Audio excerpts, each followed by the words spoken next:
सूत जी कहने लगे, हे ऋषियों, इस व्रत का वृतांत और उत्पत्ति प्राचीन काल में भगवान कृष्ण ने अपने परम भक्त युधिष्ठिर से कही थी।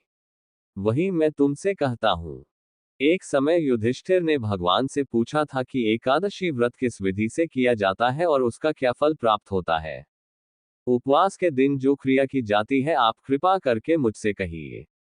ये वचन सुनकर श्री कृष्ण कहने लगे, हे युधिष्ठिर, मैं तुमसे एकादशी के व्रत का महात्म्य कहता हूं। सुनो। सर्वप्रथम हेमंत ऋतु में मार्गशीर्ष कृष्ण एकादशी से इस व्रत को प्रारंभ किया जाता है। दशमी को सायंकाल भोजन के बाद अच्छी प्रकार से दातुन करें ताकि अन्न का अंश मुंह में रह न जाए। रात्रि को भोजन कदापि न करें, न अधिक बोलें। एकादशी के दिन प्रातः 4 बजे उठकर सबसे पहले व्रत का संकल्प करें। इसके पश्चात शौच आदि से निवृत्त होकर शुद्ध जल से स्नान करें। व्रत करने वाला चोर, पाखंडी, परस्त्रीगामी, निंदक, मिथ्याभाषी तथा किसी भी प्रकार के पापी से बात न करे। स्नान के पश्चात धूप, दीप, नैवेद्य आदि 16 चीजों से भगवान का पूजन करें और रात को दीपदान करें। रात्रि में सोना या प्रसंग नहीं करना चाहिए। सारी रात भजन कीर्तन आदि करना चाहिए। जो कुछ पहले जाने अनजाने में पाप हो गए हो, उनकी क्षमा मांगनी चाहिए।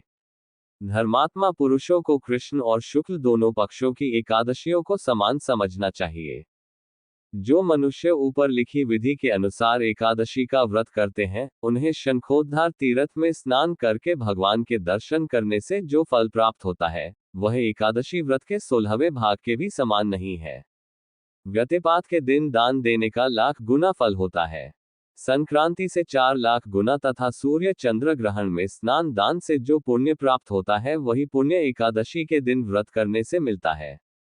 अश्वमेध यज्ञ करने से 100 गुना तथा 1,00,000 तपस्वियों को 60 वर्ष तक भोजन कराने से 10 गुना, 10 ब्राह्मणों अथवा 100 ब्रह्मचारियों को भोजन कराने से 1000 गुना पुण्य भूमिदान करने से होता है।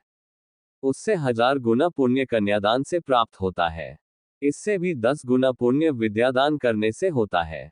विद्यादान से 10 गुना पुण्य भूखे को भोजन कराने से होता है। अन्नदान के समान इस संसार में कोई ऐसा कार्य नहीं जिससे देवता और पितर दोनों तृप्त होते हो, परंतु एकादशी के व्रत का पुण्य सबसे अधिक होता है। 1000 यज्ञों से भी अधिक इसका फल होता है। इस व्रत का प्रभाव देवताओं को भी दुर्लभ है।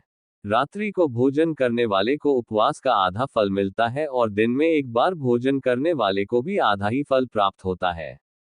जबकि निर्जल व्रत रखने वाले का महात्म्य तो देवता भी वर्णन नहीं कर सकते। युधिष्ठिर कहने लगे कि हे भगवान, आपने हजारों यज्ञ और 1,00,000 गोदान को भी एकादशी व्रत के बराबर नहीं बताया। सो ये तिथि सब तिथियों से उत्तम कैसे हुई, बताए। भगवान कहने लगे, हे युधिष्ठिर, सतयुग में मूर नाम का दैत्य उत्पन्न हुआ।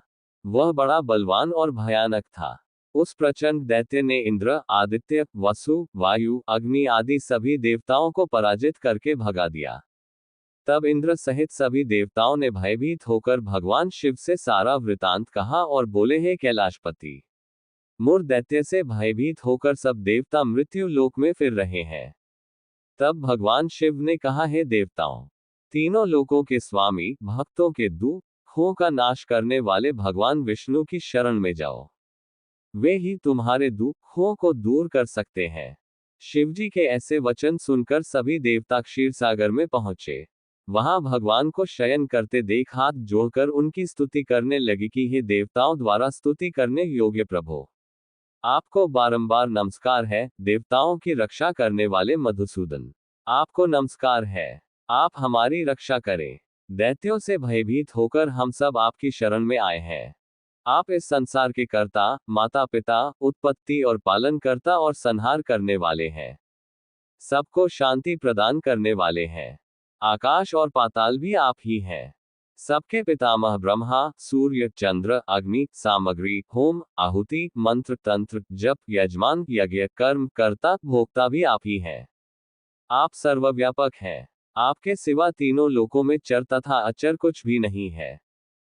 हे भगवान, दैत्यों ने हमको जीतकर स्वर्ग से भ्रष्ट कर दिया है और हम सब देवता इधर उधर भागे भागे फिर रहे हैं। आप उन दैत्यों से हम सबकी रक्षा करें।